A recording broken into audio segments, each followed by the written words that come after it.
നിങ്ങളുടെ വീട്ടുപേര് ഭാഗ്യം കൊണ്ടുവരുമോ? 27 നക്ഷത്രക്കാർക്കും അനുയോജ്യമായ പേരുകൾ. നിങ്ങൾ ഓരോരുത്തരുടെയും വീടിന് ഓരോ പേരുകളുണ്ട്. അതിനെ നിങ്ങൾ തിരുത്തുവാനൊന്നും പോകുന്നില്ല. എന്നാൽ പുതുതായി വീടുകൾ വച്ചുകൊണ്ടിരിക്കുന്നവർക്ക് അവർക്ക് ഭാഗ്യം കൊണ്ടുവരുന്നൊരു പേര് തിരഞ്ഞെടുക്കാം. ഈ വീഡിയോയിലൂടെ നിങ്ങളുടെ വീട്ടുപേര് എങ്ങനെ തിരഞ്ഞെടുക്കാം, ഓരോ നക്ഷത്രക്കാർക്കും അനുയോജ്യമായ ആദ്യ അക്ഷരങ്ങൾ ഏതെല്ലാം, വാസ്തുശാസ്ത്രവും സംഖ്യാശാസ്ത്രവും വീട്ടുപേരിനെ എങ്ങനെ സ്വാധീനിക്കുന്നു, പേര് സ്ഥാപിക്കുമ്പോൾ ശ്രദ്ധിക്കേണ്ട കാര്യങ്ങൾ എന്നിവയെല്ലാം വിശദമായി നിങ്ങൾക്ക് ലഭിക്കും. ലക്ഷങ്ങൾ ചിലവാക്കി നാം പണിയുന്ന സ്വപ്നഭവനത്തിന് ഒരു പേരിടുമ്പോൾ അത് ആ വീടിന്റെ ഐശ്വര്യത്തെയും അവിടെ താമസിക്കുന്നവരുടെ സമാധാനത്തെയും വലിയ രീതിയിൽ സ്വാധീനിക്കും. ഒരു വ്യക്തിയുടെ പേര് അയാളുടെ ജീവിതത്തെ സ്വാധീനിക്കുന്നത് പോലെ തന്നെ വീടിന്റെ പേരും ആ ഗ്രഹത്തിലെ ഊർജ്ജത്തെ പോസിറ്റീവാക്കി മാറ്റാൻ സഹായിക്കുന്നു. ആദ്യമായി ശ്രദ്ധിക്കേണ്ടത് പേരിന്റെ അർത്ഥമാണ്. കേൾക്കുമ്പോൾ തന്നെ മനസ്സിന് സന്തോഷവും കുളിർവയും നൽകുന്ന അർത്ഥമുള്ള പേരുകൾ വേണം തിരഞ്ഞെടുക്കാൻ. ശാന്തി, നിലയം, ധന്യ, ഐശ്വര്യ, സായുജ്യം, സ്മൃതി, പ്രസാദം തുടങ്ങിയ പേരുകൾ ഉദാഹരണങ്ങളാണ്. അർത്ഥമില്ലാത്ത വാക്കുകളോ സങ്കടം തോന്നിപ്പിക്കുന്നതോ യുദ്ധം അല്ലെങ്കിൽ നാശം എന്നിവയെ സൂചിപ്പിക്കുന്നതോ ആയ പേരുകൾ വീടിന് നൽകുന്നത് ഒഴിവാക്കണം.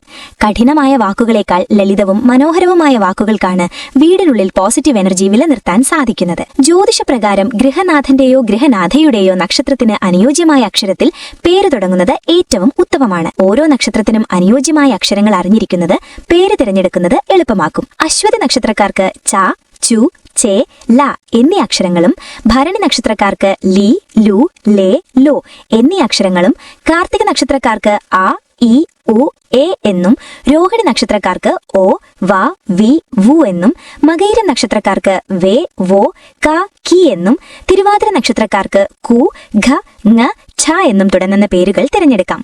പുണർത്തം നക്ഷത്രക്കാർക്ക് കെ, കോ, ഹ, ഹി എന്നും, പൂയം നക്ഷത്രക്കാർക്ക് ഹു, ഹേ, ഹോ, ഡ എന്നും, ആയില്യം നക്ഷത്രക്കാർക്ക് ഡി, ഡു, ഡേ, ഡോ എന്നും, മകം നക്ഷത്രക്കാർക്ക് മ, മി, മു, മേ എന്നും തുടങ്ങുന്ന അക്ഷരങ്ങൾ ഗുണകരമാണ്. പൂരം നക്ഷത്രക്കാർക്ക് മോ, ടോ, ടി, ടു എന്നും, ഉത്രം നക്ഷത്രക്കാർക്ക് ടേ, ടോ, പ, പി എന്നും, അത്ത നക്ഷത്രക്കാർക്ക് പു, ഷ, ന, ഠാൽ എന്നും, ചിത്ര നക്ഷത്രക്കാർക്ക് പേ, പോ, ര, രി എന്നും, ചോതി നക്ഷത്രക്കാർക്ക് രു, രേ, രോ, ത എന്നും, വിശാഖം നക്ഷത്രക്കാർക്ക് തി, തു, തേ, തോ എന്നും, അനിയം നക്ഷത്രക്കാർക്ക് ന, നീ, നു, നേ എന്നും, തൃക്കേട്ടം നക്ഷത്രക്കാർക്ക് നോ, യാ, ഈ, യു എന്നും, മൂലം നക്ഷത്രക്കാർക്ക് യേ, യോ, ഭ, ഭി എന്നും, പൂരാടം നക്ഷത്രക്കാർക്ക് ഭൂ, ധ, ഫ, ധ എന്നും, ഉത്രാടം നക്ഷത്രക്കാർക്ക് ബേ, ബോ, ജ, ജി എന്നും, തിരുവോടം നക്ഷത്രക്കാർക്ക് ജു, ജെ,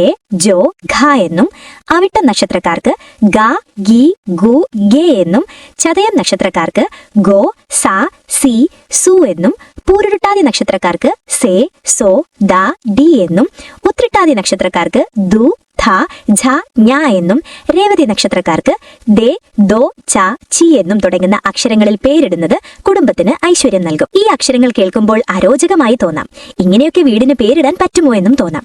ഒന്ന് വ്യക്തമായി ആലോചിച്ചു കഴിഞ്ഞാൽ നിങ്ങൾക്ക് പേര് കിട്ടും. സംഖ്യാശാസ്ത്രം അഥവാ ന്യൂമറോളജിയും വീട്ടുപേരിന്റെ കാര്യത്തിൽ വളരെ പ്രധാനമാണ്. വീട്ടുപേരിന്റെ അക്ഷരങ്ങൾ കൂട്ടുമ്പോൾ കിട്ടുന്ന ആകെ തുക നിങ്ങളുടെ ഭാഗ്യ നമ്പറുമായി ചേർന്ന് നിൽക്കണം. സാധാരണയായി 1, 3, 5, 6 എന്നീ സംഖ്യകൾ ആകെ തുകയായി വരുന്നത് വീട്ടിൽ സമ്പത്തും ഐശ്വര്യവും നിലനിർത്താൻ സഹായിക്കും. വീട്ടിന്റെ നമ്പറും പേരും തമ്മിൽ പൊരുത്തമുണ്ടെങ്കിൽ അവിടെ താമസിക്കുന്നവർക്ക് സാമ്പത്തിക അഭിവൃദ്ധിയും മാനസിക സമാധാനവും ഉണ്ടാകുമെന്നാണ് ശാസ്ത്രം. വാസ്തുപ്രകാരം വീട്ടുപേര് സ്ഥാപിക്കുമ്പോഴും ചില കാര്യങ്ങൾ ശ്രദ്ധിക്കണം. പ്രധാന കവാടത്തിന്റെ വലതുവശത്തോ അല്ലെങ്കിൽ വീടിന്റെ മുൻഭാഗത്തോ വ്യക്തമായി കാണാവുന്ന രീതിയിൽ പേര് സ്ഥാപിക്കണം. പേരിന് മുകളിൽ ചെറിയൊരു വെളിച്ചം നൽകുന്നത് ആ പേരിന്റെ ഊർജ്ജം വർദ്ധിപ്പിക്കും. കറുത്ത നിറത്തിലുള്ള അക്ഷരങ്ങൾ ഒഴിവാക്കി ഗോൾഡൻ, വെള്ള അല്ലെങ്കിൽ മെറൂൺ നിറങ്ങൾ ഉപയോഗിക്കുന്നത് നല്ലതാണ്. ഒരു വീടെന്നത് വെറുമൊരു കെട്ടിടമല്ല, അത് നമ്മുടെ വികാരമാണ്. അതുകൊണ്ട് തന്നെ നിങ്ങളുടെ നക്ഷത്രത്തിനും മനസ്സിനും ഇണങ്ങുന്ന ഒരു പേര് തിരഞ്ഞെടുത്ത് നിങ്ങളുടെ സ്വപ്ന ഭവനത്തെ ഐശ്വര്യപൂർണ്ണമാക്കുക. ഇതുപോലുള്ള ജ്യോതിഷ വാസ്തു അറിവുകൾക്കായി നമ്മുടെ ചാനൽ സബ്സ്ക്രൈബ് ചെയ്യുക. നിങ്ങളുടെ സംശയങ്ങൾ കമന്റുകളായി രേഖപ്പെടുത്താം.